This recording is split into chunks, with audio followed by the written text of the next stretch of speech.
Hi, Gino Borges here. Today I want to talk to you about the topic of why awkwardness matters. So many of us often will not volunteer for situations that will make us feel awkward. They make us feel foolish. They foolish the self. I don't want myself to be embarrassed in front of other people. So as a result, we often forfeit opportunities to feel awkward.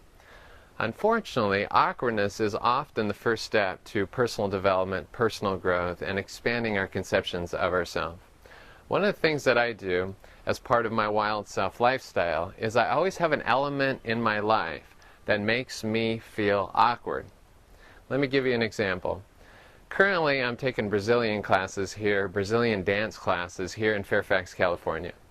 Taking them from some very talented instructors who have some very talented people inside of their classes who have been practicing Brazilian dance and doing Brazilian dance for a long time. Well, anyways, I show up, and just because it looks fun, and that's a good reason to do things, it looks fun, and I show up, and obviously I have like 4 feet, and all of them are left feet, and I have 6 arms, and all of them are moving in the wrong direction. But slowly but surely, as I go from one class to another, what happens is that I notice that the confusion, the disorientation that happens when we first show up in a context that makes us feel awkward starts to subside. For instance, the awkwardness, in this case bodily awkwardness, makes you feel sort of foolish amongst the social sphere, the social people around you, which leads to the sort of this immense social awareness of how maybe imbalanced, or I should use the word awkward again, how awkward it feels, and you just want to sit there and just die. And my first class, just beads of sweat were coming down because I was so aware of what I wasn't doing. But during every class, there's this moment where you actually start getting it, where all of a sudden you start hearing the beats and you start moving a little bit, and it's not perfect.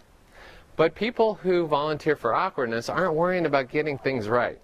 And one of the things that I found very helpful is actually just going in and just surrendering to the situation and just being totally a yes person. So whatever the person's saying, I just say yes, and I just do it, and I'm smiling the whole way through. And what I've noticed over time is the sense of confidence that comes by putting ourselves in a context that we feel awkward. I'm still abundantly awkward, still tripping all over myself, but making these little inch by inch moments of progress and fluidity, and it gives you something fun to practice while you're not actually in that context. And you get excited about sort of like proving something to yourself. And something larger is happening here. Once you develop an attitude toward awkwardness as something like, give it to me, I want awkwardness in my life, what happens is that you eventually become much more fluid within context, moving within context, as opposed to being a type of person that just stays within their comfort zone. I'm telling you, the future belongs to people who have this sort of nomadic sense of social self that can move in and out of contexts, seemingly fluid, and don't let their social psyche just paralyze them when it comes to doing something that they're not gifted at doing.